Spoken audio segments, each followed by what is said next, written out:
여러분 안녕하세요. 에듀고강사 배용표 탐쌤입니다. 자, 우리는 2024년 국가직 9급 해설 강의를 위해 이 자리에 섰습니다. 먼저 시험 보신 분들, 우리 학생분들 정말 고생 많으셨다라는 말씀 드리고 싶고요.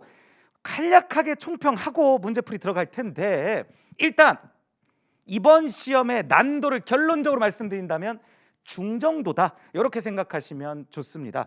우리 학생분들께서 지금 현장에서 또는 온라인에서의 반응을 좀 보면요, 문제 자체가 어려웠다라고 말씀하시는 분들은 거의 없습니다. 문제 난도 자체가 높지는 않았는데 다만 시간적으로 조금 더 필요한 그런 시험이었다. 그러니까 시간적인 압박이 좀 있는 시험이었다, 이런 평가를 내리시고 계십니다. 그렇기 때문에 일단 난도 자체는 중, 그리고 시간적으로는 조금 어려움을 느끼는 학생분들이 계실 수 있는 그런 시험이었다, 이렇게 사이즈를 내려 보겠습니다. 디테일하게 영역별로 한번 살펴보면서 말씀 나눠볼 수 있도록 할게요. 우리 일단 문법 영역이 시험 범주고요. 그 다음에 문학, 비문학, 어휘, 한자, 이렇게 네 가지를 생각해 볼 수 있거든요. 그때 문법 문제는 사실 좀 나누기 나름입니다. 이걸 문법 문제로 볼 수 있냐 없냐, 이런 것들의 설정이 뭐 이견은 있을 수 있기 때문에 뭐 좀 생각하기 나름이기는 한데 한 4문제 정도 나왔다라고 볼 수 있습니다. 그리고 문학 같은 경우도 4문제, 그리고 비문학이 10문제, 어휘 한자가 다이어 문제로 어휘 1문제, 그리고 한자 1문제에서 2문제, 이렇게 20문제의 구성을 보입니다. 먼저 문법 같은 경우는 특별히 난도가 높지 않았다. 그러니까 기출된 단어들 위주로 좀 잘 나왔다. 그러니까 특별히 실수를 하시지 않았으면 아주 크게 어려움을 느끼는 학생분들이 많지는 않았을 거다. 무난했다. 그래도 실제로 이 문법 때문에 스트레스 많이 받으신 분들이 그렇게 많지는 않습니다, 이번 시험 자체가요. 근데 실수로 좀 틀렸다, 이런 학생분들이 종종 계시더라고요. 그런 실수 잘 잡으셔야죠. 이번 시험 계기로 해서 지방직 때는 그런 실수하시면 안 됩니다. 근데 앞으로 뭐 지방직까지 더 수많은 문법 문제들을 여러분들이 푸시게 되실 거잖아요. 그 과정 속에서 더 완성돼 나갈 겁니다. 하여튼 문법은 무난했다, 이렇게 생각되고요. 뭐 표준어, 어휘 같은 데서 헷갈리는 일부 단어가 있을 수 있지만 정답은 확실하게 도출할 수 있었다, 이렇게 생각이 됩니다. 문학 같은 경우는 4문제가 출제됐는데 현대문학 2문제, 고전문학 2문제, 이렇게 비율 좋게 출제가 됐죠. 그리고 시합 문제, 소설한 문제, 이런 식으로 출제가 됐습니다. 일단 주요 작품들 위주로 출제됐다는 거, 현대시 정도를 빼고는 진짜 유명한 작품들로 출제가 됐죠. 그래서 우리 학생분들이 수업 시간이든 아니면 뭐 문제를 푸는 과정이든 개별적으로 뭐 모의고사를 풀었던 어떠한 과정 속에서든 여러 번 만나봤을 법한 작품들이 출제가 됐습니다. 그래서 우리 학생분들이 좀 체감적으로 나 이 작품 아는데, 이 작품 어떤 느낌인지 아는데, 이런 식으로 접근한 문제들이 꽤 많았을 거예요. 그래서 문학에서의 스트레스는 높지 않았을 건데, 좀 이따가 문제풀이 할 때 말씀드리겠지만 이 문학 문제에서 학생들 분들이 뭐 논쟁거리다, 이렇게 얘기하는 문제가 있기는 있었습니다. 근데 결론적으로 말씀드리면 논쟁거리가 아니라는 거, 요 말씀 드려 볼게요. 그건 문제풀이 할 때 좀 말씀드리겠습니다. 어쨌든 문학도 무난했다, 주요 작품 위주로 잘 출제됐다, 이렇게 말씀드리겠습니다. 그 다음에 비문학 같은 경우가 역시나 한 10문제, 뭐 요새 트렌드죠, 그죠? 한 10문제 정도는 이렇게 비중감 있게 출제됩니다. 근데 이 비문학이 사실 뭐 지문 난도가 그렇게 높은 것도 아니고요. 그리고 지문의 길이가 길지도 않았어요. 근데 조금 더 생각해 볼 수 있는, 그러니까 소위 얘기해서 추론형이라고 하는 그런 문제들의 비중이 조금 더 많이 출제되다 보니까 학생분들이 압박을 느끼면서 어렵다라기보다는 시간적으로 조금 스트레스를 받았다, 이런 얘기들을 많이 하시거든요. 근데 뭐 시험에서 사실 시간적으로 스트레스를 받으면 어쨌든 정답, 오답을 찍는데 좀 흔들리거든요. 그거는 팩트긴 한데, 그래도 난도 자체가 높다기보다는 조금 더 생각을 하는 그런 추론형 문제들이 다소 더 출제됨으로써 우리 학생분들이 시간적으로 조금 고생을 한 면이 있다, 이렇게 말씀을 좀 드릴 수 있는데, 사실 그렇다고 해서 이 비문학 추론형이 정말 제대로 된 추론형으로 나왔냐라고 한다면 그렇지는 않아요. 그러니까 추론형이라면 행간의 근거 맥락을 내가 만들어낸 다음에 그거를 선택지에 적용하는 게 추론형이잖아요. 그런데 사실 이번에 추론형이라고 얘기할 수 있는 그런 문제들도요, 그냥 단순 근거 찾는 수준에서 크게 벗어난 그런 유형은 아니에요. 그래서 엄밀히 말한다면 진정한 의미의 추론형이라고 보기는 좀 어려워요. 근데 우리 학생분들이 왜 스트레스를 받았냐? 그동안의 기출의 그런 기조가 비문학이 원체 쉬웠거든요. 너무 쉬웠었어요, 그동안에. 그러니까 단순 근거 찾는데도 너무 단순했던 거죠.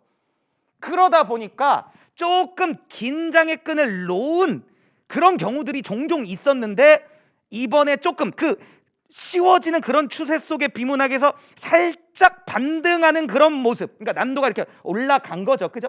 그런 모습 속에서 학생분들이 좀 당혹스러운 경우가 있었다라고 판단이 됩니다.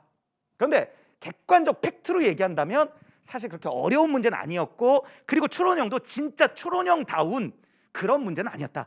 단순 근거 찾기에서 조금 더 한 발짝 더 나간 수준이었다. 이렇게 보시면 되겠습니다. 하여튼 비문학 때문에 시간적으로 조금 스트레스 받았다, 이렇게 생각할 수 있겠고요. 그 다음에 어휘 한자 같은 경우 어휘는 다이어 문제 뭐 이런 걸로 나왔죠. 근데 상식적으로 모국어적으로 다 맞출 수 있게 그렇게 나왔고요. 대부분 다 맞추셨습니다. 그리고 한자 같은 경우도 쉽게 나왔죠. 법도도 이런 거 한자 특강 이런 데서 정말, 제 한자 특강 들으신 분들은 아실 거예요. 무리서, 법도도 아시죠? 요 패턴.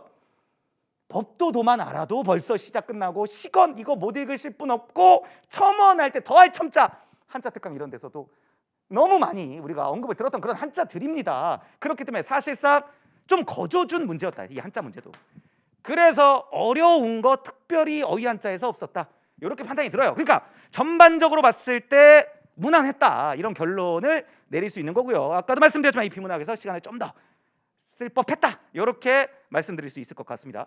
그러면 우리가 만약에 이 시험이 끝이 아니라 지방직, 올해 2024년 지방직 국어를 준비하신다면 어떻게 해야 되냐?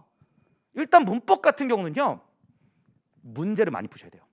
지금은 여러분들 이론 다져야지, 내가 이론이 너무 부족하니까 이론적인 부분으로 접근해야지, 이렇게 컨셉 잡지 마시고요. 물론 이론 정리하고 문제 열심히 잘 풀면 더욱더 좋겠지만 국어만 공부하는 것도 아니고 또 그럴 시간도 없습니다, 그죠? 다른 과목도 또 하셔야죠, 그죠? 그렇기 때문에 여러분들께 문제풀이에 집중하시라고 말씀드리고 싶고요. 문제풀이 속에서 발견되는 여러 가지 문제점들, 아 내가 이거 안 외우고 있었네, 이거 접사인데 접사라고 안 외웠네, 이거 모르는 접사네, 막 이런 거, 이거 동사 형용사인데 동사인 줄 알았는데 형용사네, 이런 것들 좀 여러분들이 문제풀이 과정 속에서 발견되는 여러분들의 부족함을 메우고 채워나가는 그런 과정으로 요 3개월을 쓰셔야 된다, 이렇게 말씀을 좀 드리고 싶습니다. 그래서 문제 많이 푸시라. 그랬을 때 이 문법은요, 기출 사설 가리실 필요 없어요. 뭐 기출 문제가 더 좋다, 사설 문제보다 우선시돼야 된다, 그런 거 필요 없습니다. 기출 사설 가리지 마시고요. 그리고 플러스 이미 풀어본 문제 안 풀어본 문제도 가리지 마세요. 아 이거는 전에 풀어본 문제집이니까 안 풀어봐야지, 그러지 마시고 풀어봤던 문제라도 한 번 더 살펴보는 그 시간, 그 속에서 암기해야 될 것, 정리해야 될 것 다시 한번 환기시켜보는 그 시간 가지시는 거 매우 유익합니다. 그렇기 때문에 기출 사설 가리지 말고, 그리고 풀어본 문제 안 풀어본 문제 가리지 말고 그냥 문제집이든 교환이든 쌓아둘 수 있으면 이렇게 쌓아두세요. 쫙 쌓아두시고 그냥 위에서부터 최대한 많이 풀다가 시험 날짜 되면 시험 보러 간다, 이렇게 생각하시면 됩니다. 문법 그렇게 공부하세요. 그 다음에 문학 같은 경우는요, 역시나 뭐 수능형 문제풀이 이게 정답이죠. 이번에도 지식적인 문제들보다는 당연히 읽고 근거 찾는 문제로 냈죠. 그 읽고 근거 찾는 문제 이돼 그 읽는 글 제재가 문학이었을 뿐인 거예요. 그러니까 읽고 푸는 연습하셔야죠, 그죠? 그 문학 작품 읽고 근거 찾는 연습, 수능형 문제풀이 연습이죠. 열심히 하셔야 됩니다. 뭐 제 교재 기준이라면 딱잘 문학 같은 거 데일리 컨셉으로 3개월 동안 열심히 풀어보시기를 바라겠습니다. 거기에 플러스 주요 작품 정리 유효한 거 아시죠? 그런데 지금 우리가 시기상 현대문학 주요 작품 정리는 좀 무리입니다, 그죠? 하시기에 좀 무리가 있어요, 시간적으로. 그렇기 때문에 제 추천은 고전시가 작품들 중에서, 고전시가 주요 작품들 중에서 혹 정리가 안 되어 계신 작품이 있다면 꼭 정리하시고요. 우리 심화이론 때 열심히 정리했거든요. 그 작품들 위주로 정리하시고요. 아니면 우리 에듀윌 기본서 기준이라면 에듀윌 문학교재에 나와 있는 고전 시간은 다 정리하고 시험 본다. 이것도 괜찮아요. 근데 그 에듀윌 기본서 문학교재에 있는 그 고전 시가 심화이론 때 거의 다 정리했거든요. 거의 다. 그렇기 때문에 그 심화이론을 정리한다는 것 곧 그 주요 작품들을 다 정리했다. 이런 꼴이 되거든요. 한번 정리해 보시기를 부탁드립니다. 비문학 이거는요, 제가 항상 말씀드리잖아요. 여러분들 진짜 문제 푸는 연습을 많이 하셔야 돼요. 데일리 컨셉으로 진짜 하루하루 정말 꾸준하게 공부 기간 짧게 잡지 마세요. 지금부터 시작하셨으면 지방직 시험 보는 그날 아침까지, 그때까지가 공부의 범위다 이렇게 생각, 공부의 기간이다 이렇게 생각하시고요. 오늘 당장 지금 이 영상을 보시는 이 순간 시작하시기 바랍니다. 물론 제 제자 학생분들은 다들 많이 이미 예전부터 시작하셨죠. 제 딱잘 비문학 이런 것들 가지고서 데일리 컨셉으로 꾸준하게 계속해 나가고 계시거든요. 혹시 시작 안 하신 분 계신다면 시작하시기를 강력 추천드립니다. 이 독해라는 것 자체는요, 결국 국어에서 어떻게 보냐면 문제 해결 과정으로 보거든요. 어떤 지문을 내가 만났을 때 이 지문을 내가 어떻게 읽어낼 것인가 전략을 짜고 그 전략에 맞게 읽어나가는 과정 속에서 여러 어려움에 부딪혀요. 그러니까 모르는 단어도 나오고 모르는 맥락도 나오고, 그랬을 때 내가 내 나름대로의 여러 가지 퍼포먼스를 보이면서 그 어려움을 해결해 나가는 문제 해결 과정이거든요. 근데 그 문제가 내 문제예요. 내 문제. 내가 그 글을 읽어나가는데 있어서의 내 문제거든요. 그러니까 내 문제는 누가 제일 잘한다? 내가 제일 잘한다. 근데 내가 제일 잘 알려면, 그리고 그 내가 알게 된 그 내 문제를 해결하는 그 방법을 연습하려면 스스로 꾸준하게 데일리 컨셉으로 공부 기간 길게 잡고 비문학 수능형 문제풀이를 해나가시는 방법만이 최선인 겁니다. 그러니까 여러분이 문제점을 스스로 발견하면서 스스로 시행착오를 겪으셔야지 여러분들의 독해력으로 내재화되는 거지, 그거를 남이 넣어줄 수는 없어요. 지금 시작해 보시라는 말씀 다시 한번 드리고요. 비문학만이, 독해력만이 이 10문제를 맞출 수 있는 살 길이라는 거, 요 말씀 드립니다. 그래서 실제 제 제자 학생분들도요, 저랑 상담을 할 때 그런 말씀들을 좀 종종 하세요. 아, 선생님, 저 비문학 읽고 그냥 풀면 기출들 다 풀리던데 저는 비문학 크게 어려움 없던데 그냥 문법 좀 정리해야죠? 이렇게 질문하시고 상담하시는 분들 계십니다. 물론 독해력이 엄청 뛰어나시다면 사실 공부가 필요 없는 영역인 건 팩트인데, 기출, 지금까지 아까 말씀드렸지만 기출의 난도가 낮아지고 있었거든요. 그 낮아진 난도를 내가 잘 읽어낼 수 있는 건지, 아니면 지금처럼, 아니면 지금보다 좀 더 난도가 조금 더 있게, 조금 더 생각해 볼 수 있게 난도가 반등했을 때도 먹히는 독해력인지는 여러분들이 판별을 해 보셔야 돼요. 그래서 자꾸 제 교재를 말씀드려서 죄송합니다만 딱잘 비문학 같은 경우는 기출 문제보다는 어렵고 수능 문제보다는 쉽게끔 수능 기출 문제를 변형한 교재거든요. 이런 것들을 통해서 여러분들이 데일리 컨셉으로 공부해 나가시면 좋다, 이런 추천을 드려봅니다. 어휘 한자, 어휘 공부의 영역으로 지금 넣지 마세요. 네이티브적으로 풀어나가시길 바랍니다. 내 네이티브에서 벗어나는 문제 나왔다, 팔자련이 하고 어느 정도 놓아주는 그러한 쿨한 마인드가 필요한 시기입니다.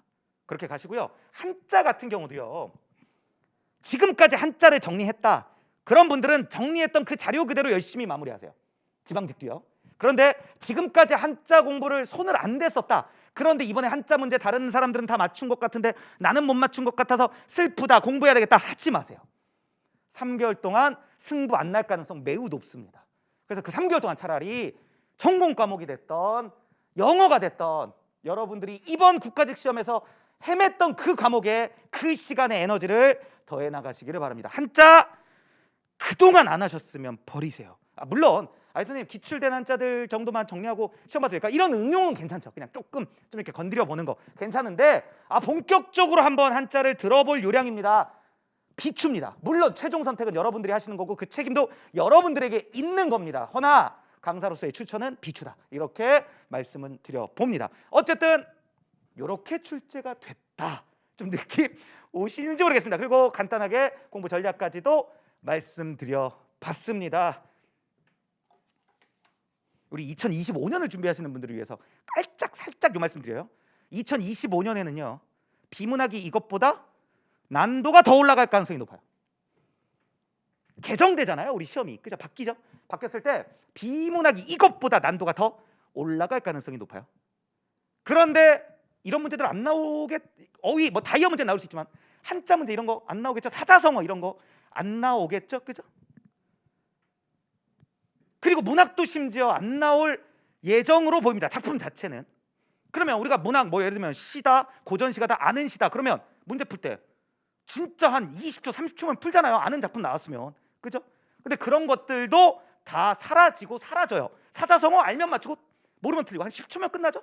그런 문제들이 사라지고 비문학 문항수가 더 늘어나요.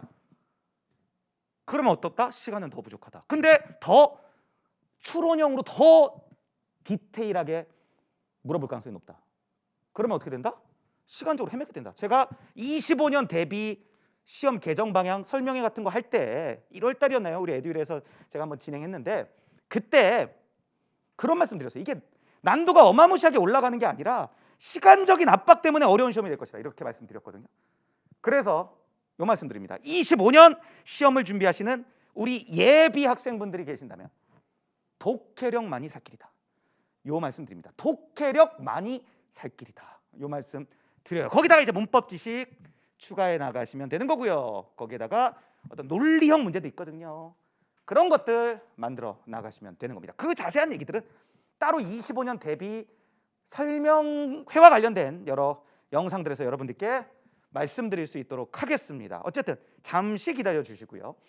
24년 관련 시험은 요렇다라는 거, 그리고 24년 지방직 시험은 이렇게 대비하시면 된다라는 말씀을 드려보겠습니다. 좋습니다. 그러면 간단하게 문제풀이 한번 들어가 볼 수 있도록 할게요. 자, 1번부터 갑니다. 가라를 맥락에 따라 가장 자연스럽게 배열한 것은 그랬어요. 문장 배열 문제 뭐 그동안 기출에서도 뭐 거의 빠진 적 없이 출제될 정도로 매번 나오는 유형이고요. 맨날 드리는 말씀의 패턴대로 나왔다라는 걸 알 수 있습니다. 일단 선택지 후보상 첫 번째 와야 될 후보가 나 아니면 라잖아요. 그죠? 그런데 나가 먼저 오는 게 좋을 것 같아요. 왜냐하면 나에서 오남용의 정의에 대해서 얘기하고 있죠. 그죠? 그리고 라에서는 오남용에 대해서 편하게 언급하면서 얘기를 하고 있죠. 그죠? 그랬을 때 제가 이런 말씀을 드렸잖아요. 정의하는 문장이 있고 편하게 그 정의된 그 단어를 편하게 쓰는 문장이 있을 때 정의하고 있는 문장이 편하게 쓰는 문장 앞에 올 가능성이 높다. 항상 이렇게 말씀드리잖아요. 그러니까 A란 이런 것이다 이런 표현이 있고 철수는 뭐해서 A를 뭐 했다 이렇게 나온다면 A를 정의하는 문장이 편하게 철수는 뭐해서 A를 뭐 했다 이렇게 그냥 A를 편안한 마음으로 쓰는 문장보다 앞쪽에 올 가능성이 높다 이렇게 말씀드렸잖아요. 그래서 나가 먼저 오게 된다. 그 다음에 그 뒤에 다냐 라냐가 오게 된다. 다냐 라냐가 오게 되죠. 그죠? 그랬을 때 라가 맞을 겁니다. 왜냐면 일단 라 같은 경우 보면 약물을 오남용하면 하면서 나에서 정의한 그 오남용을 받아서 신체적 피해는 물론 정신적 피해를 입을 수 있다라고 그 해악에 대해서 얘기하고 있잖아요. 그죠? 근데 다 같은 경우는 거기 보면 그러므로 이것 자체도 연결이 사실은 좀 부자연스러워요. 그죠? 그러므로 약물을 사용할 때는 반드시 의사나 약사와 상의하고 설명서를 확인하여 목적에 맞게 적정량을 사용해야 된다 그랬어요. 그러면 이런 말을 할 거면 어떤 문제점이 있으니까 오남용에 어떤 문제점이 있으니까 이래야 된다. 이렇게 맥락을 이어져 나가야 자연스러운 맥락이 되겠죠? 그래서 정답이 2번이 된다라는 거. 크게 어렵지는 않으셨을 겁니다. 2번 갑니다. 다음 대화를 분석한 내용으로 가장 적절한 것은 일단 갑 같은 경우는 현대사회가 계급사회라는 얘기죠. 그죠? 을은 계급사회라는 얘기고요. 그죠? 병은 계급사회가 아니라는 얘기예요. 맞죠? 그리고 마지막에 갑이 한 번 더 나오고 있죠. 1번 갑은 을의 주장 중 일부는 수용하고 일부는 반박한다. 갑이 반박하는 건 병을 반박하는 거죠. 을을 반박하는 게 아니에요. 갑과 을은 둘 다 계급 사회라고 보고 있는 관점이에요. 2번 을의 주장은 갑의 주장과 대립하잖아요. 왜? 현대 사회를 계급 사회로 보고 있으니까요. 2번 정답. 3번 갑과 병은 상이한 전제에서 유사한 결론을 도출하고 있다. 유사한 결론이 아니죠. 왜? 갑은 계급 사회라고 보는 거고 병은 계급 사회가 아니라고 보는 거기 때문이죠. 그 다음에 4번 병의 주장은 갑의 주장과 대립하지 않지만 대립하죠. 다르다고 얘기 말씀드렸잖아요. 3번 갑니다. 밑줄친 부분이 표준어로 쓰인 것은 1번 허구헌이 아니라 허구한입니다. 그 다음에 2번 통째 맞죠? 통째, 껍질째, 이 통으로 전부라는 그 뜻 2번이고요. 하마트면이 아니라 하마터면, 잘룩하게 아니라 잘록하게가 됩니다. 4번 갑니다. 다음 다이어의 알다의 뜻풀이 중 일부이다. 기억리을의 예로 적절하지 않은 것은 이 4번이 이거죠. 이거 어휘 문제. 근데 네이티브적으로 충분히 풀 수 있게 나왔죠. 이렇게 풀 수 있는 문제 나오면 맞추시면 되고요. 만약에 와 이거 네이티브적으로 도저히 3번 아니면 4번인 건 맞는데 헷갈려서 이거 정답 못 고르겠는데 스트레스 받지 말고 찍으세요. 스트레스 받지 말고 찍으세요. 걱정하지 마세요. 옆에 사람도 어차피 같이 찍고 있어요. 그러니까 네이티브적인 느낌은 대동소이합니다. 이거를 공부의 영역으로 안으려고 자꾸 노력하지 마세요. 남은 3개월 불필요한 곳에 시간 낭비하시지 말라고 분명히 말씀드립니다. 어쨌든 1번, 2번, 3번 특별히 느낌 안 오시는 부분 없을 거예요. 근데 4번 보세요. 리얼 어떤 일을 어떻게 할지 스스로 정하거나 판단하다인데 4번 나는 그 팀이 이번 경기에서 질 줄 알았다? 그러면 그렇게 믿고 그렇게 생각했다 이런 뜻이지. 이게 그렇게 정하거나 스스로 정하거나 판단하다 아니잖아요. 그죠? 요 리얼 같은 경우에 걸맞는 얘는 내일은 내가 알아서 할게 이런 느낌이에요. 스스로 정하거나 어떻게 할지 스스로 정하거나 판단한다라는 뜻이 되는 거죠. 그 다음에 5번 갑니다. 진행자의 말하기 방식에 대한 설명으로 적절하지 않은 것은 그랬습니다. 1번 가요. 상대방이 통계 수치를 제시한 의도를 자기 나름대로 풀어 설명한다 그랬어요. 일단 요거 같은 경우는 맨 아래서 두 번째 진행자죠. 그러니까 속도를 10km 낮출 때 뭐 이런 거 요 시리즈 요 부분이 근거가 되고요. 2번 상대방의 견해를 요약하며 자신이 이해한 바가 맞는지를 확인한다 그랬어요. 요거는 마지막 진행자네요. 교통사고를 줄이고 보행자 안전을 확보할 수 있다는 점 하면서 그런 것이군요. 맞습니까? 이렇게 그죠? 이해한 바가 맞는지 확인하고 있고요. 3번 상대방의 주장에 대한 이견을 소개하고 그에 대한 의견을 요청한다 그랬는데 위에서 하나 둘 셋 네 번째 진행자 가운데쯤 있는 진행자 있죠. 그런데 일각에서는 그런 효과는 미비하고 오히려 교통체증을 유발하여 대기오염이 심화될 것이라며 이 정책에 반대합니다. 이에 대해 말씀해 주시겠어요? 근거되고요. 4번 상대방이 설명한 내용을 뒷받침할 수 있는 자신의 경험을 예시한 적 없죠. 자신의 경험 얘기한 적 없어요. 4번 정답. 6번 다음을 참고할 때 단어의 종류가 같은 것끼리 짝지어진 것은 결국 합성어 파생어 묻는 거고요. 그죠? 내가 얼마만큼 접사와 어근을 구분할 줄 아는지 그걸 묻는 거죠. 그죠? 그런데 우리 흔하게 여러 문제풀이들이나 아니면 기본이론 이런 데서 언급 들어봤을 법한 문제풀이 하면서 많이 만나봤을 법한 그러한 것들로 나왔죠. 그죠? 그렇기 때문에 이 정도는 좀 맞춰주셔야 된다라는 말씀 드리고요. 결국에 단어 종류 같은 것끼리 찾으라고 하는 건데 1번 같은 경우는 지우개의 개가 접사고요. 세파라타의 새가 접사죠. 그러니까 둘 다 파생어고 1번이 정답이 되는 거죠. 2번 조각배 같은 경우는 조각 플러스 배의 구성으로 합성어고요. 드높이다 같은 경우는 드 플러스 높이다인데 이 드가 접사거든요. 그러니까 이 드높이다 자체는 파생어가 되는 겁니다. 그리고 높이다 같은 경우도 높다에 접사 이를 붙인 이 높이다 자체도 파생어가 되는 거죠. 3번 짓밟다에서 지시 접사고요. 그러니까 파생어. 저녁 노을은 저녁 플러스 노을이니까 합성어. 3번 풋사과에서 풋이 접사니까 파생어. 돌아가다는 돌다 플러스 가다의 구성이니까 이것도 합성어가 됩니다. 그래서 정답 1번이 된다.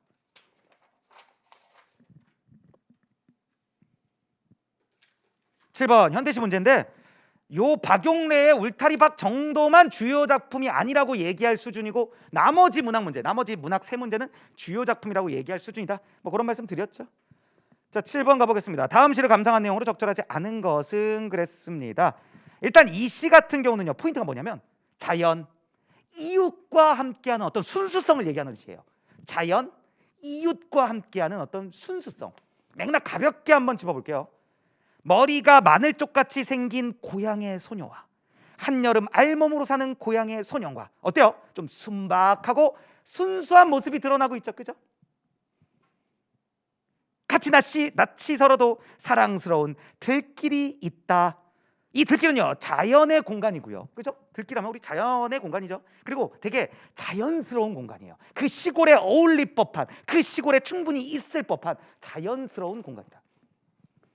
그러면서 이연 갑니다. 그 길에 아지랑이가 피듯 태양이 타듯 제비가 날듯 길을 따라 물이 흐르듯 그렇게 그러니까 그 길, 즉 들길에 함께하고 있는 자연의 모습들이에요, 그죠? 함께하고 있는 자연의 모습들. 그러면서 천연이는 생긴 그대로 꾸밈없이라는 뜻이거든요. 그러니까 어때요? 좀 자연스럽고 순수한 느낌 들죠, 그죠? 울타리 밖에도 화초를 심는 마을이 있다. 그런데 이 울타리 밖에 화초를 심는 마을이 있다는 건, 이 울타리는 내 집과 남의 집을 나누는 경계점이잖아요, 그죠? 그러면 내 집 안에 내 물건을 심을 거면 울타리 안쪽에 심어야죠. 그런데 울타리 밖에 심는다는 건 뭐냐? 나와 너의 경계, 내 거와 네 거의 경계, 이런 것들이 없다. 함께한다. 이웃과 함께한다. 그래서 제가 아까 이 시가 자연, 이웃과 함께하는 어떤 순수성을 얘기하는 시라고 말씀드렸잖아요. 그러니까 딱 그거에 걸맞죠? 오래오래 잔광이 부신 마을이 있다. 밤이면 더 많이 별이 뜨는 마을이 있다. 자연과 함께하는 마을이라고 언급하면서 마무리되는 겁니다. 1번 향토적 소재를 활용하여 공간, 풍경을 묘사하고 있다. 뭐 들길, 제비, 울타리, 화초 뭐 이런 것들이 있죠. 2번 유사한 문장 구조를 반복하여 리듬감 조성하고 있다. 맨 위에 보면 벌써 나오죠. 머리가 마늘 쪽같이 생긴 고향의 소녀와 한여름 알몸으로 사는 고향의 소년과 유사한 문장 구조가 반복되고 있고요. 반복이면 운율 강조 아시잖아요. 효과 운율 강조. 그러니까 리듬감, 운율. 2번도 괜찮고요. 3번 화자를 표면에 나타나여 고향에 대한 상실감을 표출하고 있다 그랬는데, 일단 고향에 대한 상실감 표출도 아니죠. 아닌데 이거 혹시 기억나세요? 화자를 표면에 나타낸다? 이거 제가 기본 이론 때 여러분들한테 문학 시간에 말씀드린 내용이거든요. 시에서 화자는 있다, 꼭 있다. 그런데 그 화자가 표면으로, 겉으로 드러나지 않을 수가 있다. 이런 말씀을 드렸어요. 시에서 박혀 있는 그 글자들은 화자가 기본적으로 들려주는 컨셉이죠, 그죠? 그러니까 시라는 것 자체가 화자가 존재할 수밖에 없는 거예요. 그런데 시에서 화자가 표면적으로 드러나려면 나, 내가, 우리, 저희 이런 나와 관련된 1인칭 표현이 쓰여야 돼요. 그래야 화자가 표면에 드러난 거거든요. 그러면 여기에서 그 화자가 나, 내가, 우리, 저희 이런 것처럼 1인칭적 표현으로 표현되고 있냐라고 한다면 아니죠. 그렇기 때문에 표면에 안 드러난 거예요. 그래서 3번은 완전 틀린 표현이 되는 겁니다. 이게 우리 기본 이론에서 아주 기초적으로 제가 말씀드렸던 거거든요. 그러면서 혹시 이런 드립 기억나세요? 내가 시인인데 아주 유니크한 시를 쓰는 아주 아티스트 감성 투철한 시인이다. 그러면서 A4 용지에 아무 글자를 안 적고 백지로 이게 시입니다 라고 출품을 했다. 그랬을 때 그 백지니까 거기서 화자는 없는 걸로 봐야 되냐? 아니다. 오히려 화자가 침묵하고 있는 걸로 보는 게 더 합리적이다. 이 드립 기억나세요? 기억나시죠? 그러니까 화자는 꼭 있어야 된다. 허나 그 화자가 표면으로 드러나지 않아도 된다. 이렇게 제가 말씀드린 바 있거든요. 그거에 대해서 얘기하고 있는 거예요. 그다음에 4번 하나의 시어를 독립된 연으로 구성하여 주제의식을 강조하고 있다. 천연이 이 부분이다. 이렇게 가시면 되겠죠? 8번 갑니다. 다음 글에서 추론한 내용으로 가장 적절한 것은 그랬습니다. 근거 한번 생각해 볼게요. 1번 인간의 행동은 환경의 영향으로, 마음은 유전의 영향으로 결정된다? 언급 없어요. 이거 위에서 세 번째 줄 끝에 인간의 행동은 유전적인 적응 성향과 이러한 적응 성향을 발달시키고 활성하게 하는 환경으로부터 입력이 상호작용한 결과다. 이런 얘기만 있지. 뭐 마음은 유전의 영향으로 결정된다. 이런 언급이 없어요. 2번 우리에게 주어진 상황의 복잡한 정도가 클수록 인지 전략의 최적화가 이루어진다. 이것도 없어요. 밑에서 두 번째 줄 우리가 복잡한 상황에 적응하는 데는 원시시대의 적응 방식이 부적절한 경우가 있을 수 있다. 이 정도 언급만 있는 거예요. 3번이 정답이죠. 같은 조상을 둔 후손이라도 환경에서 얻은 정보가 다르면 행동은 다르게 나타날 수 있다. 왜냐면 좀 전에 우리 1번 근거로 읽었던 부분 다시 읽어보면 인간의 행동은 유전적인 적응 성향과 이러한 적응 성향을 발달시키고 활성화하게 하는 환경으로부터 입력이 상호작용한 거니까 환경에서 얻은 정보가 다르면 행동도 당연히 다르게 나타날 수 있겠죠. 같은 조상을 둔 후손이라도요. 즉 유전적인 성향이 비슷하더라도요. 이해되십니까? 그래서 3번이 정답이죠. 4번 조상의 유전적 성향보다 조상이 살았던 과거 환경이 인간의 진화 방향을 우선적으로 결정하는 게 아니에요. 상호작용한다라고 얘기했잖아요. 9번 갑니다. 가다에 들어가 한자어로 가장 적절한 것은 일단 현실을 도외시했다. 일단 이게 가가 도외시라는 이 말부터 여러분들이 찾아낼 수 있어야 되고요. 그때 이 법도 도자만 찾아낼 수 있었어도 여러분들이 사실은 크게 문제는 없었던 거죠. 이거 맨날 제가 이거 이렇게 말씀드리면서 이게 물이 서자다. 여기 이렇게 돼 있어요. 물이 서자. 이거 어떻게 생각하냐? 이거 집으로 생각하시고요. 이게 냄비 걸어놓은 거다. 그리고 이 밑에 불 폈다. 즉 집에서 요리 도구 걸어놓고서 불로 요리하고 있다. 그러면 이 같은 음식을 같은 집에서 먹고 공유하는 하나의 물이 패밀리다. 그래서 물이 서자다. 이렇게 말씀을 드렸고요. 여기서 여러분들이 같이 가져가셔야 될 게 이렇게 된 다음에 이렇게 되는 거잖아요. 그랬을 때 한자에서 이렇게 생기면 이게 손 또는 두 손 이렇게 제가 항상 말씀드리죠. 손 또는 두 손이거든요. 그러면 요리가 끝나서 불 껐어요. 그러면 그 요리에 이게 손이 이렇게 가고 있는 거거든요. 그때 가족 뭐 부모님이냐 할아버지냐 할머니냐 뭐 자식이냐 윗사람 아랫사람 막 이런 것들 서열 관계도 있고 또 뭐 이렇게 밥 먹는 법칙 규칙도 있을 수 있잖아요. 그래서 이렇게 음식에 손이 갈 때 규칙 법칙 법도들이 많다. 그래서 이게 법도 도자 아닙니까? 그래서 이 법도 도자 읽었으면 사실 끝났어야죠. 1, 2번 가는 거고 그 다음에 식권 가는 거 아니겠습니까? 음식 식자 먹을 식자 이거 모르시는 분 없잖아요. 그죠? 그리고 더할 첨자 같은 경우도 이것도 지금 이게 물이 이렇게 옆으로 넘쳐 흘러나가는 모습이다. 제가 이 말씀 한자 특강 이런 데서 자주 드렸거든요. 그러니까 물이 흘러가면서 그 옆에 있는 그 땅에 흘러가서 넘치면서 그 옆에 땅에 그 물을 더해주고 있다. 그래서 이게 더할 첨자다. 이런 얘기들 드렸었거든요. 요 정도로 하겠습니다. 9번에 1번이고요. 그 다음에 10번 다음 글에서 추론한 내용으로 적절하지 않은 것은 그랬습니다. 1번 이분법적 시각으로는 상호작용 양식이 교차하는 양상을 이해하기 어렵다 그랬어요. 큰 거 눈에 보이죠 뭐. 맨 끝에 상호작용 양식들이 서로 겹치거나 교차하는 현상들을 이해하고자 할 때 이분법적인 범주는 심각한 한계를 지닌다. 근거 딱 나왔죠. 2번 비대면 온라인 상호작용으로는 사람들 간의 깊은 유대 관계를 형성할 수 없다. 이 문단 처음. 한편 온라인 대면 상호작용에서 보다 온라인 비대면 다시요. 한편 오프라인 대면 상호작용에서보다 온라인 비대면 상호작용에서 만난 사람들에게 더 끈끈한 유대감을 느끼기도 한다. 2번 틀렸네요. 근데 이거 문제 보세요. 다음 그래서 추론한 내용? 이게 추론인가요? 근거 찾는 거죠. 제가 아까도 말씀드렸죠.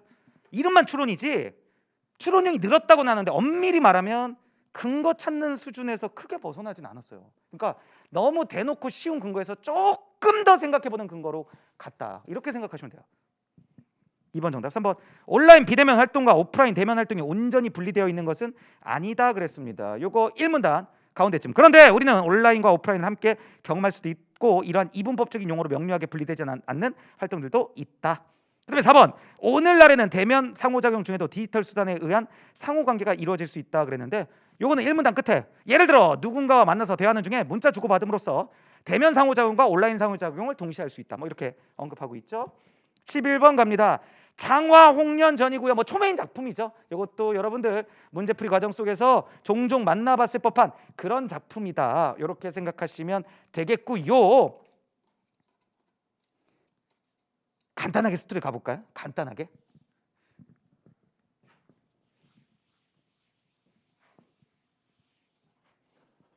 일단 배자수 나오고요. 장화, 홍련, 허씨, 장쇠, 부사, 윤씨 이렇게 세팅하겠습니다. 일단 스토리 간략하게만 갈게요. 배자수라는 인물이 있습니다. 장화와 홍련이라는 딸이 있었죠. 언니고 여동생이다. 이렇게 생각하시면 됩니다. 그런데 어머니가 돌아가셔요. 그래서 이 배자수가 재혼을 하는 거죠. 누구랑 재혼을 하냐? 허씨랑 재혼을 합니다. 근데 이 허씨가 아주 못되게 나오죠. 결혼해서 장세라는 아들을 낳습니다. 이 아들을 낳자 더 기고만장해져 가지고 아주 더 못되게 굴어요. 그러다가 이제 장화가 시집을 가야 될 나이가 됩니다. 그때 배자수가 장화 시집 갈 때 혼수 잘해줘라. 그러니까 아끼지 말고 이렇게 뭐 이렇게 좋은 것들 사서 결혼시켜 보내줘라. 이렇게 얘기를 하니까 허씨가 그게 아깝고 막 셈이 나고 막 화나는 거예요. 그래가지고 장화한테 누명을 씌우기로 결정을 합니다. 장화가 잘 때 장화 방에 큰 쥐를 잡아가지고 그거를 털들을 다 뽑아내가지고 약간 그 생살 느낌 나게 있죠. 그런 느낌 나게 해가지고 그거를 장화 이불 안에다 이렇게 집어넣어요. 뭐 이렇게 피를 묻혀서 집어넣나? 뭐 하여튼 막 그래요. 그래서 하여튼 집어넣어가지고 이 허씨가 장화가 부정한 짓을 행해서 임신을 해서 애를 낳았다. 애를 낙태했다. 이렇게 누명을 씌운 거죠. 그러면서 이거 봐라. 증거물 이거 봐라. 그러니까 그 쥐를 애인 것처럼 유산한 아이인 것처럼 그렇게 꾸민 거죠. 그러니까 막 난리가 난 거죠. 이제 그 당시에는 이게 더욱더 상상할 수 없는 그런 일들이잖아요. 그러니까 막 난리가 났고요. 허씨가 자기 아들 장세를 시켜서 이 장화를 우물에 빠뜨려 죽이라고 합니다. 그래서 이 장화가 죽어요. 근데 바로 이 장세는 벌을 받아요. 갑자기 호랑이가 튀어나와가지고 막 장세 막 팔과 다리를 막 잘라버립니다. 하여튼 그렇게 돼가지고 장세도 당하죠. 죽지는 않았어요. 하여튼 그렇게 당하게 돼요. 하여튼 그런 상황이고 홍련도 결국 언니 따라서 죽게 됩니다. 그리고서 누명 씌워놓은 거죠. 허씨가 이렇게 장화한테. 그러니까 이 장화와 홍련은 참 억울한 거죠. 그래서 귀신이 된 상태로 밤에 부사, 뭐 사또 정도로 생각하세요. 그 사또한테 찾아가가지고 저희 억울합니다. 억울함을 풀어주세요. 이런 걸 했던 거죠. 근데 신임으로 오는 부사한테 찾아가서 계속 그러니까 그 부사가 귀신 보니까 그냥 죽어버리는 거죠. 깜짝 놀래가지고 막 경기 일으킨 거죠. 그러니까 막 여기를 아무도 안 오려고 하는 거죠. 그러다가 이 부사, 지금 요 내용상에서 나오는 이 현명한 부사가 오게 되고요. 장화홍련이 갔는데도 경기를 다행히 일으키진 않습니다. 그래서 하여튼 장화홍련이 자신의 억울함을 얘기하죠. 그렇게 얘기해가지고 이 부사가 허씨를 잡아들여요. 배자수도 잡아들인 거죠. 잡아들인 장면이 이 장면이에요. 잡아들여가지고 어떻게 해서 딸들이 죽은 것이냐, 이렇게 무슨 병으로 죽었냐, 막 이런 식으로 물어본 거예요. 물어봤더니 허씨가 거기서 또 거짓말을 하는 거죠.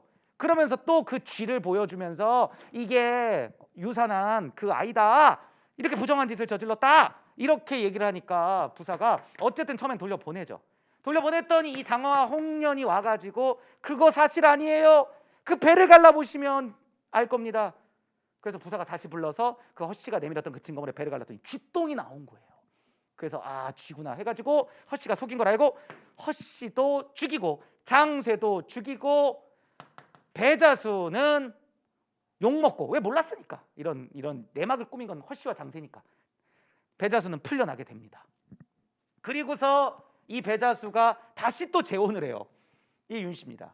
윤씨랑 결혼해가지고 쌍둥이 여아를 낳게 돼요. 그 여아가 장화홍련의 아마 그 이어받게 되는 그런 라인이라고 생각하시면 되는데, 어쨌든 이 장화홍련과 같은 예쁜 딸 둘이서 태어나게 되고요. 쌍동여가 태어나게 돼요. 그리고 장화홍련이라고 이름 붙여요. 그래서 시집 잘 가고 오래오래 행복하게 잘 살았대요. 이게 장화홍련전입니다. 그래서 가족 간의 갈등 그리고 권선징악 이런 것들을 다루고 있는 작품이다. 이렇게 보시면 되겠고요. 큰 거 잘 찾으셔야 돼요. 1번 부사는 배자수의 후처가 제시한 증거를 보고 장화홍련의 말이 거짓이라고 확신했다 그랬는데, 거기 보세요. 그 1문단 끝인가요? 부사는 그것을 보고 미심쩍어하며 모두 물러나게 했죠. 그죠? 그래서 장화홍련의 말이 거짓이라고 확신한 건 아니에요. 2번 배자수의 후처는 음행을 저지른 홍련이 스스로 물에 빠져 죽어 부사에게 거짓말했다. 음행을 저지른 건 홍련이 아니라 누구라고 누명 씌워져 있는 거예요? 장화. 우리 1문단 가운데쯤 장녀 장화는 음행을 저질러 낙태한 뒤 부끄러움을 못 이기고 밤을 틈타 스스로 물에 빠져 죽었습니다. 차녀 홍련은 언니의 일이 부끄러워 스스로 목숨을 끊었습니다 라고 거짓말하고 있잖아요. 그래서 음행을 저지른 건 홍련이 아니에요. 3번 장화는 배자수의 후처가 제시한 증거가 거짓임을 확인할 수 있는 계책을 부사에게 알려주었다. 두 번째 문단이죠. 맨 위에 보시면 이날 밤 운무가 뜰에 가득한데 장어와 홍련이 다시 나타났다. 그러면서 얘네들이 얘기를 하는 거죠. 밑에서 세 번째, 다시 그것을 가져다 배를 갈라보시면 분명히 허실을 알게 되실 겁니다 라고 하면서 거짓임을 확인할 수 있는 계책을 부사에게 알려줬죠. 그거 갈라보세요. 배 갈라보면 알 거예요. 알려준 거죠. 3번 정답. 4번, 배자수는 장어와 홍련이 스스로 목숨을 끊은 이유를 물어보는 부사에게 머뭇거리며 대답하지 않았다. 부사는 배자수한테 스스로 목숨을 끊은 이유를 물어본 게 아니에요. 위에서 두 번째 줄 끝에 부사가 물었다. 딸들이 무슨 병으로 죽었어? 라고 물어본 거죠. 무슨 병으로 죽었는지 물어본 거지 스스로 목숨을 끊은 이유를 물어본 게 아닌 거예요. 스스로 목숨 끊었다라고 거짓말한 건 요 뒷부분에 허씨가 거짓말한 거죠. 정답 3번. 12번 갑니다. 다음 문장이 들어가기에 가장 적절한 곳 가라에서 고르면 그 네모박스 보시면 역사책에 이름 한 줄 남기지 못한 이들 얘기 나오죠. 근데 그 라의 앞부분 보면 그뿐만 아니라 이순신은 난중일기에서 사랑하는 가족의 이름과 함께 휘하 장소에서 병졸들과 하인 백성들의 이름까지도 언급하고 있다라고 얘기하고 있으니까 라에 들어가면 괜찮겠죠. 13번 갑니다. 소설가 구보씨의 일일이고요. 뭐 원체 언급을 많이 드렸던 그런 작품입니다. 소설가 구보 눈에 비친 서울의 일상사에 대해서 얘기하고 있는 소설이다. 뭐 이거에 대한 설명은 더 하진 않겠습니다. 원체 많이 들으셨던 그런 언급이니까요. 이 작품 나온다 그러면 의식의 흐름 기법 아닙니까? 그죠? 그래서 정답 3번이 되는 거죠. 연산작용에 의해 인물의 생각이 연속되고 있는 건데 실제로도 이 맥락적으로 보더라도 맨 위에 보면 자전거가 지나가거든요. 그 자전거를 보면서 이 자전거가 그 앞에 보면 전보 배달의 자전거, 그러니까 편지 배달 자전거를 보게 되는 거예요. 그걸 보자 위에서 둘, 넷, 다섯 번째, 사람은 제게 온 전보를 받아들 때 그 손이 가만히 떨림을 스스로 깨닫지 못한다. 그러니까 사람들이 편지 받을 때를 상상한 거고요. 그 다음에 그 뒤에 구보는 갑자기 자기 손에 온 한 장의 전보를 그 봉함을 떼지 않은 채 손을 들고 감동하고 싶은 충동을 느꼈다. 그러니까 자기도 편지를 받는 그런 상상, 편지를 받고 싶은 그런 상상의 나래를 또 펼친 거죠. 그러면서 자기가 이 문단 가운데쯤 그들은 모두 지금 무엇을 하고 있을꼬 하면서 친구들을 떠올리고요. 그 친구들에게 편지를 쓰는 요렇게 내용이 진행되는 거죠. 그죠? 그래서 자전거 지나가는 거를 바탕으로 여러 가지 것들을 그게 꼬리에 꼬리를 물면서 상상의 나래를 펼치고 있는 그런 모습이다. 이렇게 보시면 되겠습니다. 그래서 정답이 3번이 되는 거죠.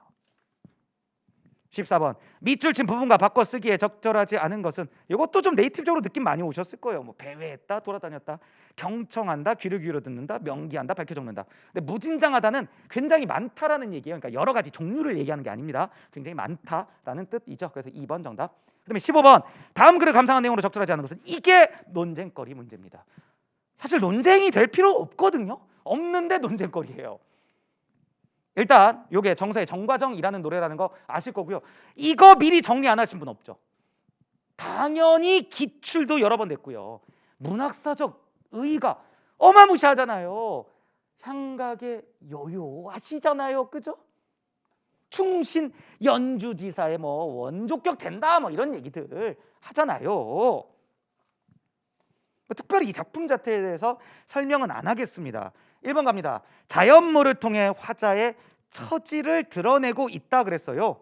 맨 위죠. 내가 님을 그리워하며 울며 지내니 산접동새와는 비슷합니다. 이 산접동새라고 하는 자연물을 통해 화자의 처지, 임을 그리워하며 울며 지내고 있다라는 이런 처지를 드러내고 있죠. 2번, 천상의 존재를 통해 화자의 결백함을 나타내고 있다. 세 번째 줄, 아니시면 내가 잘못한 게 아니고 거칠으신다. 내가 잘못했다고 얘기하는 것들이 다 거짓인 줄을 잔얼효성이 알아시리이다. 이거 제가 맨날 수업할 때 뭐라고 말씀드리냐? 천지신명은 알 것입니다. 이렇게 얘기했잖아요. 그러니까 천상의 존재 맞죠? 그런데 이거를 이 선택지 2번 때문에 논쟁이 있었던 거거든요. 이게 진짜 천상의 존재냐? 잔얼효성을 직역하면 새벽녘 달과 별이거든요. 새벽녘 달과 별. 그럼 이거는 천상의 존재가 아니라 그냥 자연물이잖아요. 자연물. 천상이라면 천상계 인간계 아시나요? 신의 공간, 인간의 공간 이렇게 나뉘는 건데 이거는 천상의 존재가 아니라 그냥 자연물 아니냐? 그러니까 천상의 존재라는 용어가 틀린 거 아니냐? 이렇게 착각하시는 분들이 계시더라고요. 지금 여기서 잔얼효성이 알 것입니다는 천지신명은 알 것입니다. 이런 맥락이고 약간 이런 느낌이에요. 내가 결백하다는 건 하늘이 알 거야. 이때 하늘이 안다라는 건 신이 안다는 얘기죠. 내가 그 하늘, 그 물리적인 자연물을 그렇게 얘기하고 있는 건 아니잖아요. 그럼 비슷한 맥락이라고 보셔도 좋아요. 실제로 이 수업을 할 때 이 잔월효성 뜻 자체를 언급 안 하거든요. 그러니까 직역한 뜻, 새벽녘 달과 별이라고 하는 그 뜻도 언급 안 드려요. 애초에 그냥 해석을 할 때 천지신명은 알 것입니다. 내가 잘못 없다는 걸 천지신명은 알 것입니다. 그냥 이렇게 얘기하고 끝내거든요. 그렇기 때문에 이걸 천상의 존재에서 여러분들이 아니라고 생각할 논리적 접근은 사실 필요가 없는 부분이에요. 3번 서리적 표현을 통해 표현을 활용하여 화자의 정서를 부각하고 있다. 일단 가운데 벽이 더 신이 뒤러시니까 우기던 사람이, 내가 잘못했던 사람이, 우기던 사람이, 내가 잘못했다고 우기던 사람이 누구란 말입니까? 이게 궁금해서 물어보는 거 아니잖아요. 나 잘못 없어요. 그 사람들이 거짓말하는 거예요. 이런 맥락을 얘기하는 서리법이 쓰였죠. 그래서 벽이 더 신이 뒤러시니까 이 부분에서 서리적 표현을 활용하여 화자의 정서를 부각하고 있는 거예요. 이게 사실 마지막쯤에 있는 니미나를 하마 니자시니까 이미나를 벌써 잊으셨단 말인가, 이 부분은 좀 서리법이 아니라 논쟁이 있을 수는 있습니다. 논쟁이 있을 수는 있는데 우리 우기던 사람이 누구란 말입니까? 이 부분은 서리법으로 볼 수 있어요. 그렇기 때문에 3번은 맞는 얘기가 되는 거예요. 그 다음에 4번 큰 숫자를 활용하여 임을 향한 화자의 그리움을 강조하고 있다. 여기서 숫자는 천만이에요. 가운데쯤 보면 과도 허물도 천만, 이건 전혀 없습니다. 이런 맥락이거든요. 그럼 내 잘못 전혀 없습니다. 나의 결백을 강조하는 거지 그리움을 강조하고 있는 게 아니죠. 그렇기 때문에 4번이 정답이 된다. 그래서 실제로 이 천만 부분을 해석할 때도 천만으로 해석 안 해요. 언급도 안 드려요. 그런 표현을 그냥 뭐라고 하냐? 과도 허물도 전혀 없습니다. 전혀 그냥 이렇게 해석하고 넘어가지 무슨 천이다 만이다 이런 얘기 자체를 애초에 안 합니다. 그러면 내가 잘못한 게 전혀 없는 거니까 그리움이 아니라 결백이죠. 이건 뭐 상식적으로 정답이 될 수밖에 없는 거죠. 16번 갑니다. 다음 글에서 추론한 내용으로 적절하지 않은 것은 1번 노래 참새 수컷은 번식기 동안 테스토스테론 수치가 새끼를 양육할 때보다 양육이 끝난 후에 높게 나타난다? 아닐 것 같아요. 이 문단 가운데쯤 수정이 이루어지면 수컷은 곧바로 새끼를 돌볼 준비를 하게 되는데 이때부터 그 수치가 떨어진다라고 얘기 나오고 있고요. 새끼가 커서 둥지를 떠나게 되면 수컷은 더 이상 영역을 지킬 필요가 없기 때문에 번식기가 끝나지 않았는데도 테스토스테론 수치는 더 떨어지죠. 번식기가 끝나면 테스토스테론은 거의 분비되지 않죠. 그래서 반대네요. 1번 정답. 2번 번식기 동안 노래 참새 수컷의 테스토스테론 수치는 암컷의 수정이 이루어지기 전보다 이루어진 이후에 낮게 나타난다. 점점 떨어진다라고 좀 전에 읽었잖아요. 그죠? 3번 검정기 찌르레기 수컷은 암컷이 수정한 이후 번식기가 끝날 때까지 테스토스테론 수치가 떨어지지 않는다. 요거 마지막 문단 맨 위에 검정기 찌르레기 수컷은 테스토스테론 수치가 번식기가 되면 올라갔다가 암컷이 수정한 이후부터 번식기가 끝날 때까지 떨어지지 않는다라고 분명히 제시하고 있죠. 그 다음에 4번 노래 참새 수컷과 검정기 찌르레기 수컷 모두 번식기의 테스토스테론 수치는 번식기가 아닌 시기의 테스토스테론 수치보다 높다 그랬는데 우리 노래 참새 당연히 맞고요. 검정기 찌르레기 한번 볼게요. 맨 위에 검정기 찌르레기 수컷은 테스토스테론 수치가 번식기가 되면 올랐다가니까 그 번식기가 되기 전에는 낮았다는 얘기죠. 맞잖아요. 올라간다고 얘기하는 거니까 상대적으로 낮았다라는 걸 알 수 있죠. 그러니까 번식기가 안 됐을 땐 낮고 번식기가 되면 올라간다. 이해되세요? 그럼 번식기가 끝나면 당연히 내려가겠죠? 이렇게 되는 거예요. 논리가. 17번 다음 글을 이해한 내용으로 가장 적절한 것은 그랬습니다. 1번 논리수학지능은 다중지능 이론의 지능 개념에 포함되지 않는다?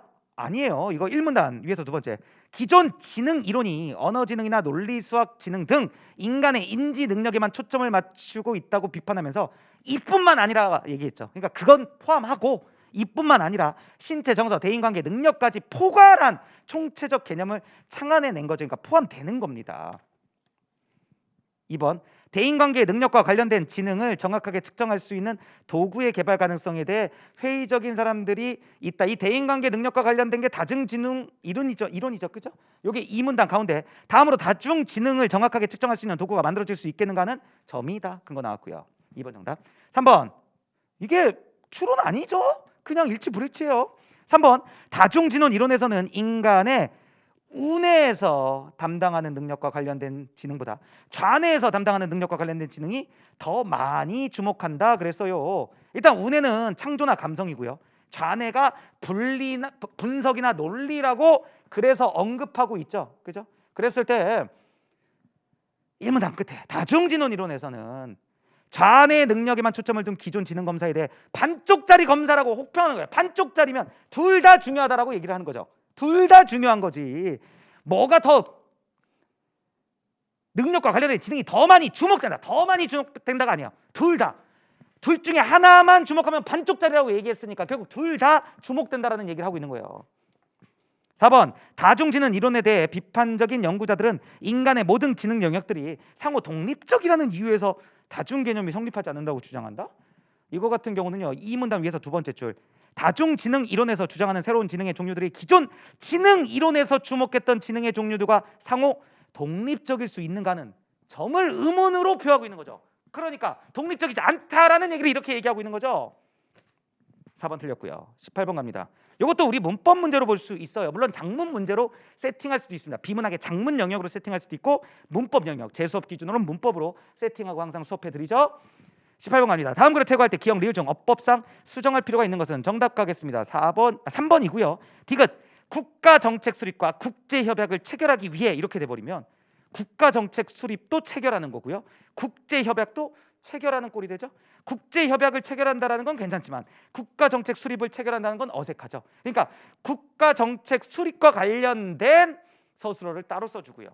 또는 아니면 국가 정책을 수립하고 이렇게 가야 되겠죠. 그죠? 국제 협약을 체결하기 위해 이런 식으로 서술어를 따로 만들어주는 게 맞다. 우리 이런 시리즈 아닙니까? 아주 흔한 거. 춤과 노래를 불렀다. 이렇게 돼버리면 춤도 부른 게 되고 노래도 부른 게 되죠.